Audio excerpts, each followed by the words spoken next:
With a mixture of reggae and, mixing all the cultures and bringing everybody together. Well, sir, it's so great to have you in studio. Of course, I'm here with Roland as well.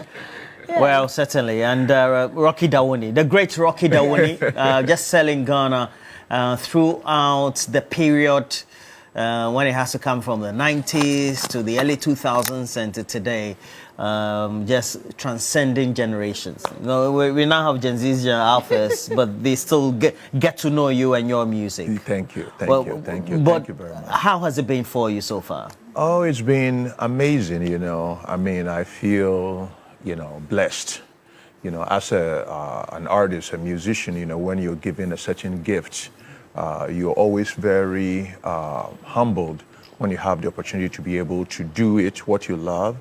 And thrive in it, and then also the objective for which you are doing it too, you are able to achieve those objectives. So for me to keep making music, to keep staying relevant, and then to keep also using my music as a means to articulate the African narrative and tell our story, and do it not only within the context of my own country, but also all around the world. It's a good place to be. I've been on the road for the past 4 months non-stop. So if even you look critically, you can see the tiredness in my eyes. It's never easy to be on the road. Yeah, but I wear it with a badge of honor and gratitude.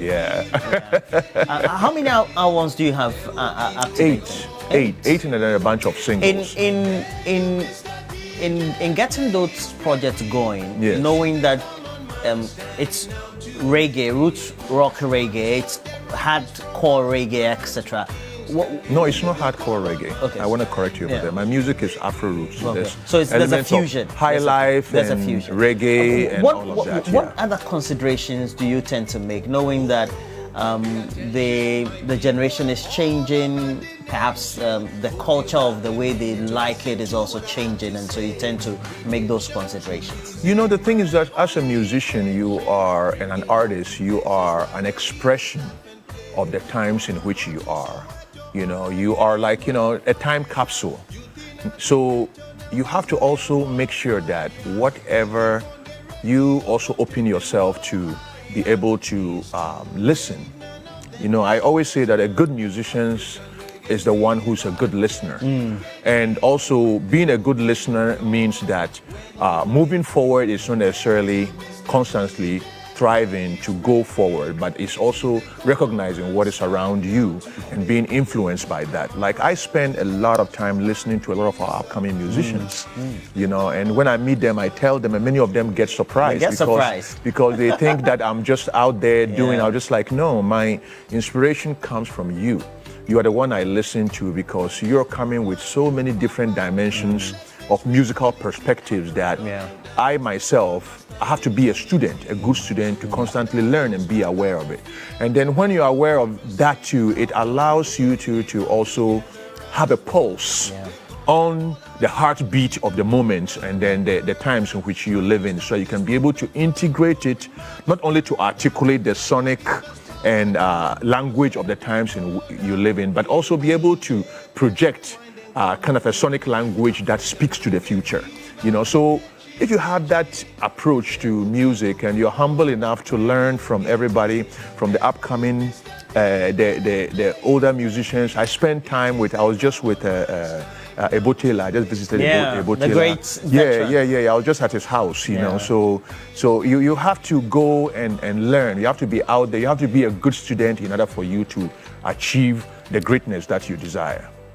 Yes, and I just love what you just mentioned about listening to young ones. It kind of sends a signal of humility, and you've got a lot of recognitions. Even recently, CNN naming you as one of the top 10 African global artists. How do you handle that and ensure that you're still staying relevant, irrespective of I grew up.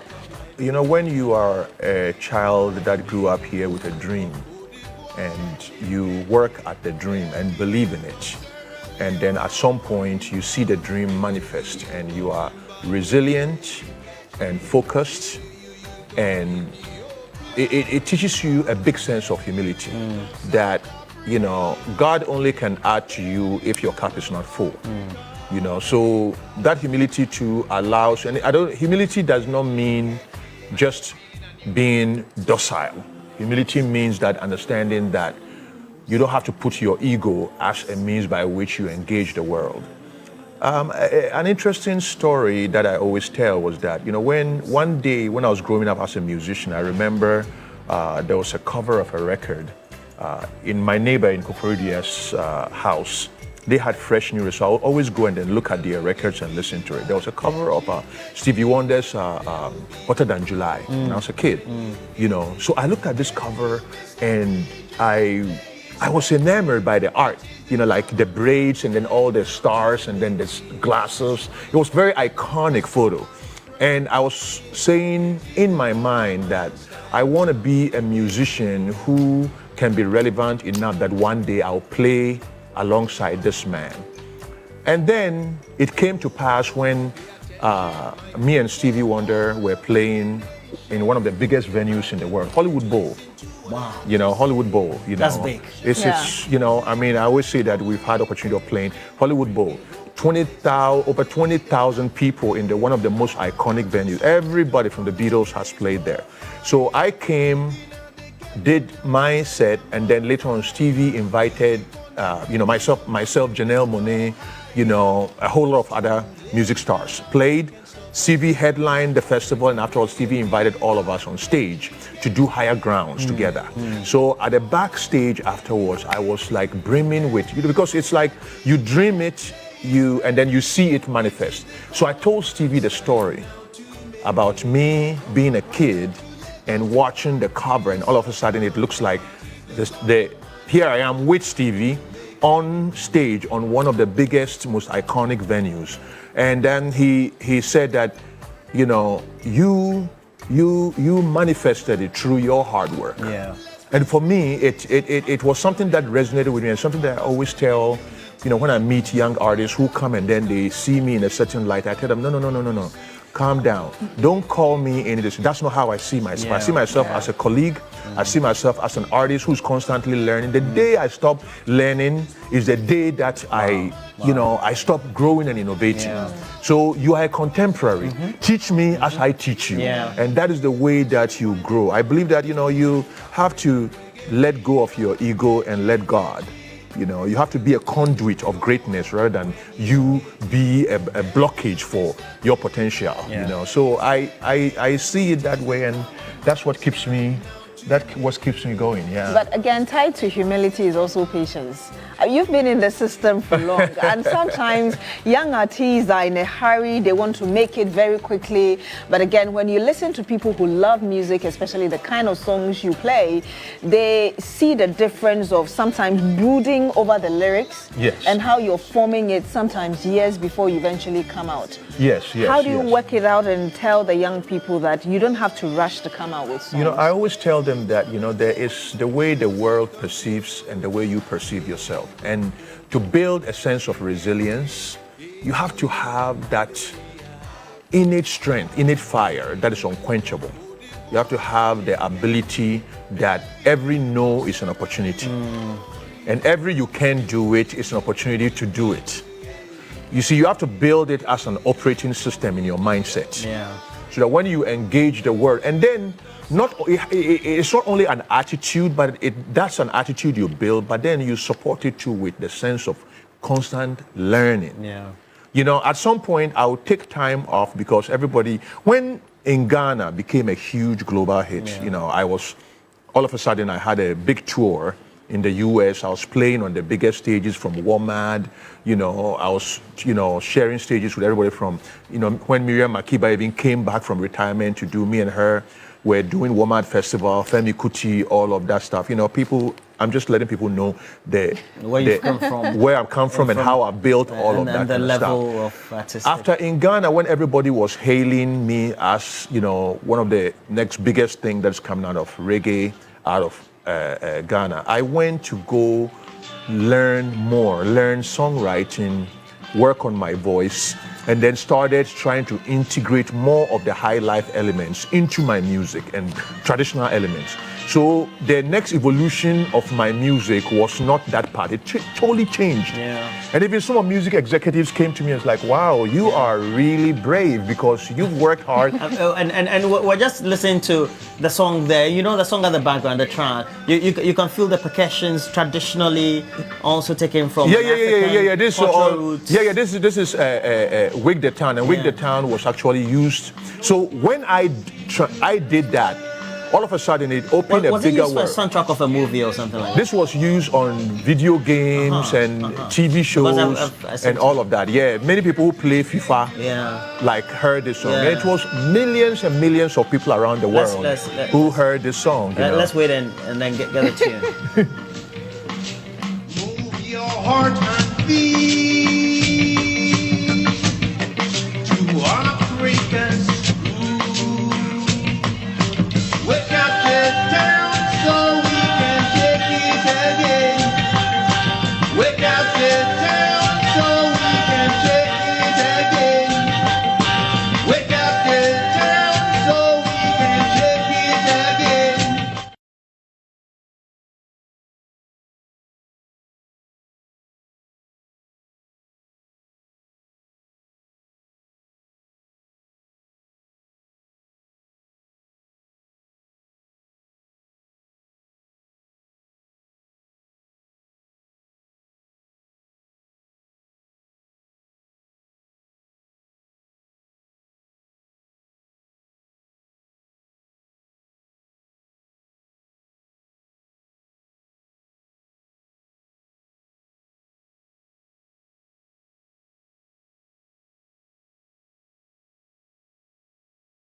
Book of Changes was I came to Ghana, worked with cultural groups. Yeah. I recorded actually with Michael Kohouse in Reggie's father's house. Oh, okay. So we used Ricky Rockson. Yeah, Ricky also. So Ricky's hall.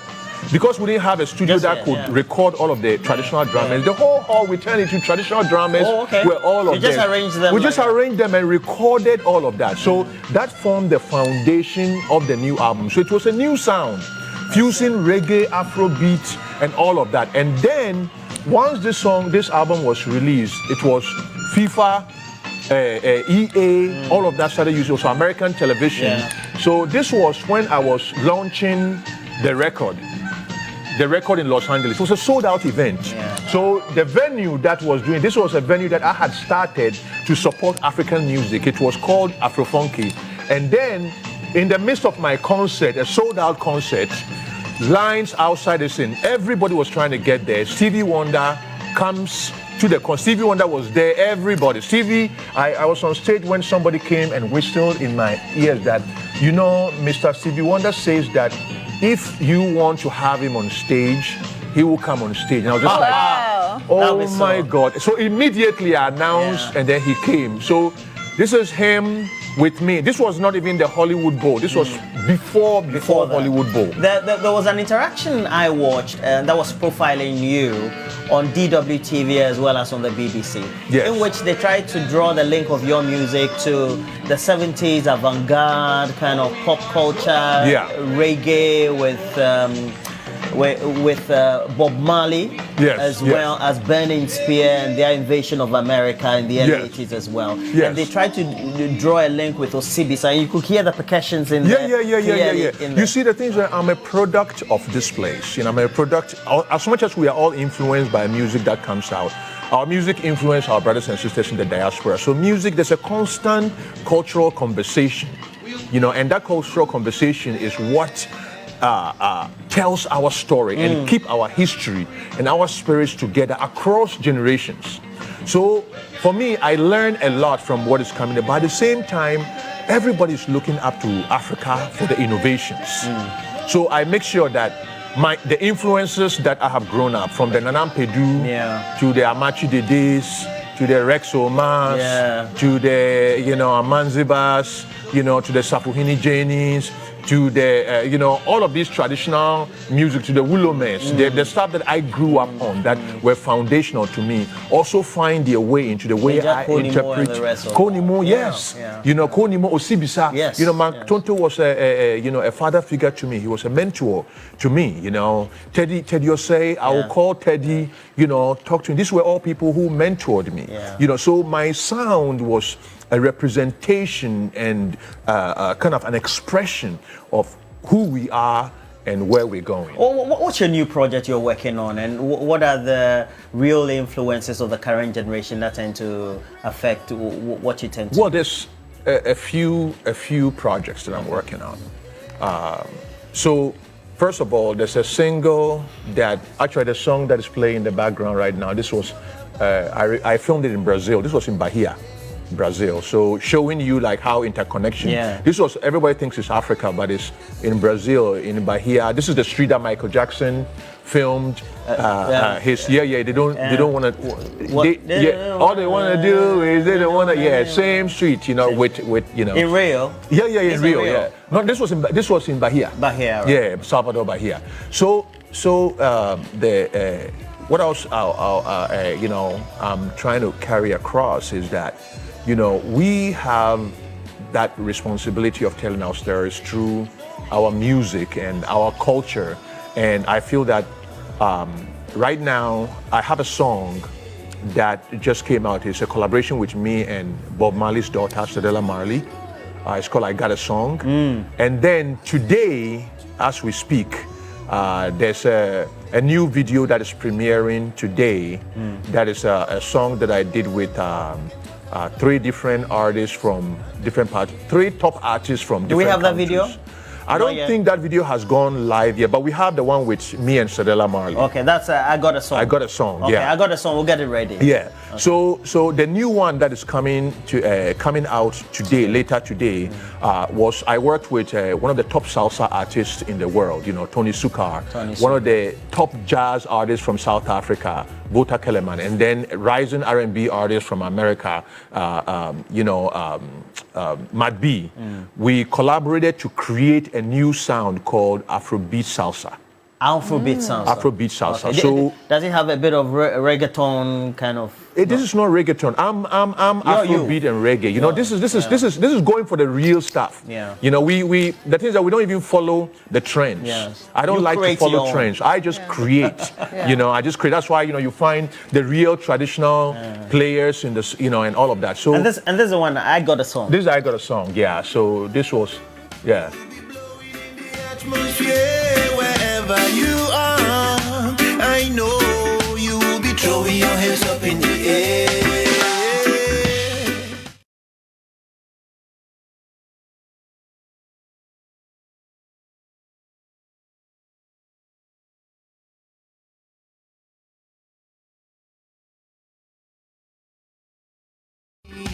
To me, I've been searching for the stars to align.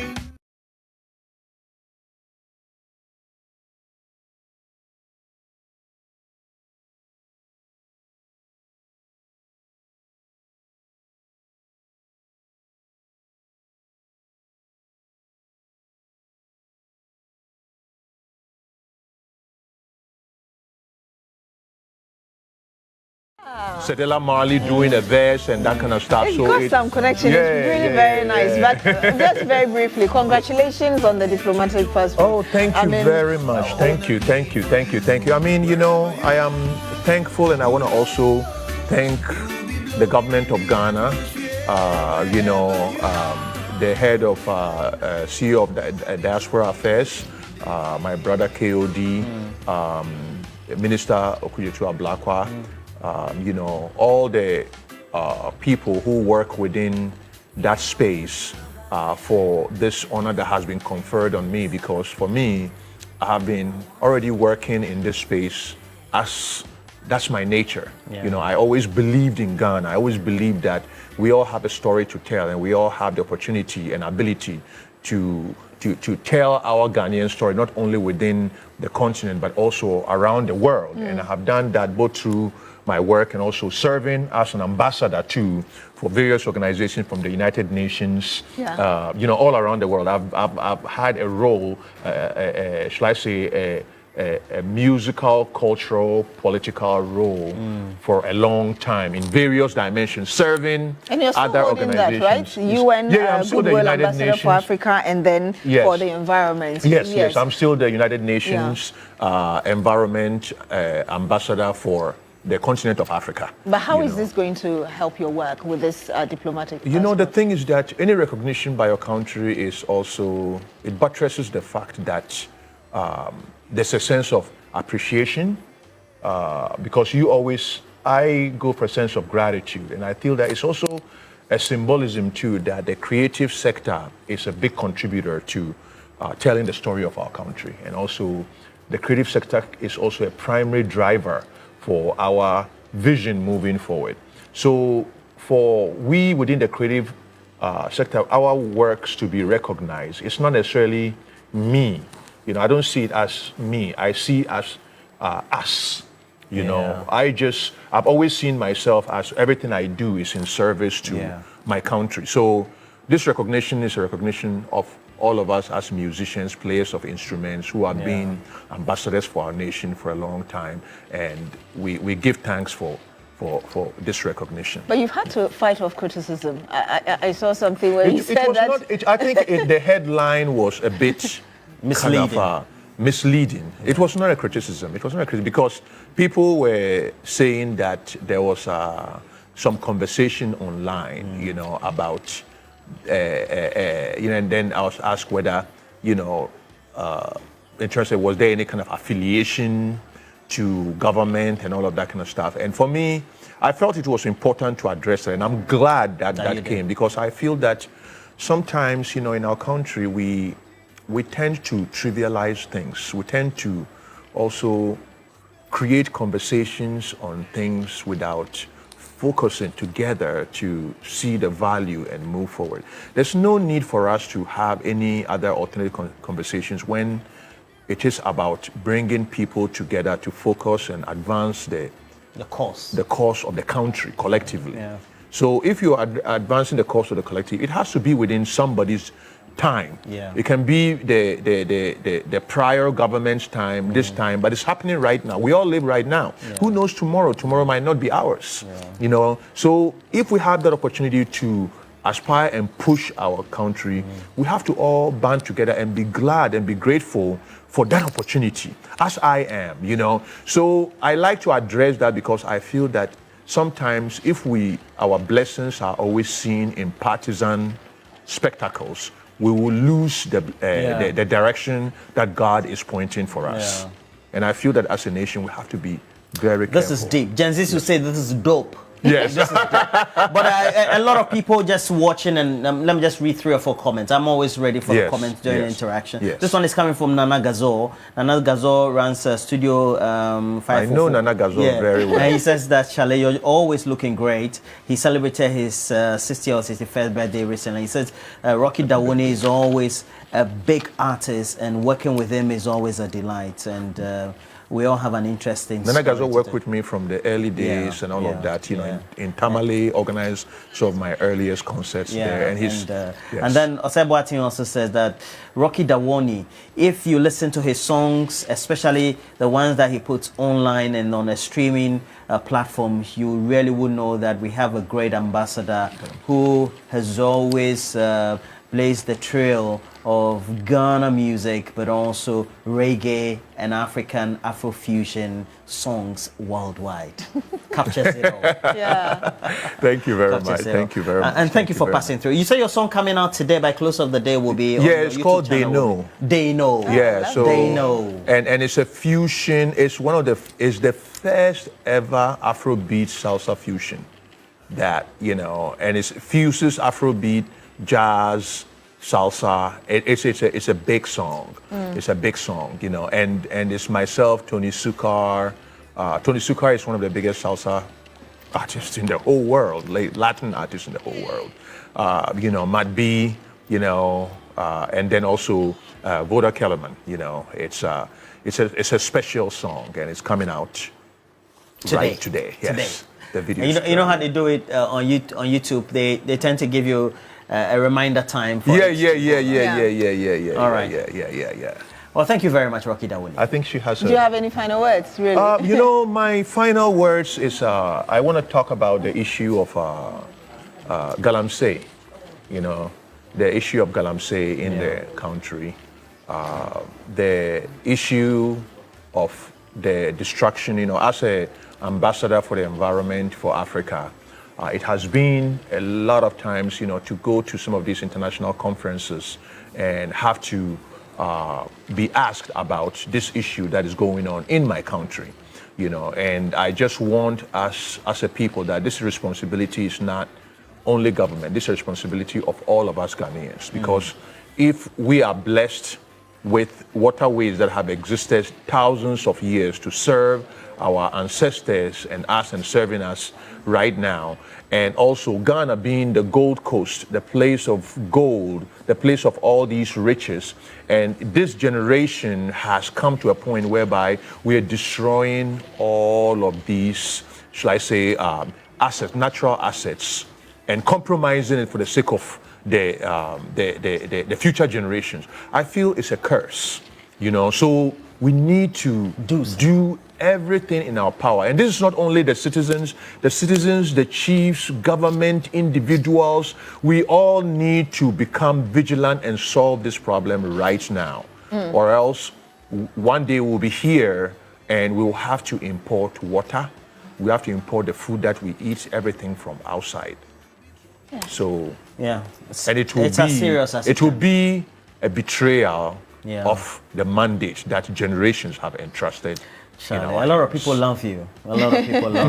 Matilda Joyce Lante, 90 years you will be. Happy birthday to you and all your children, everybody else, especially those who live in the UK. They just say they love you so much. And they're watching Indira, watching you. It says that they always love you in the UK as well. Wish you the best. Thank you very much. God bless us all. Mashallah. Yes. Thank you for coming through. Yes, thank you. Yes.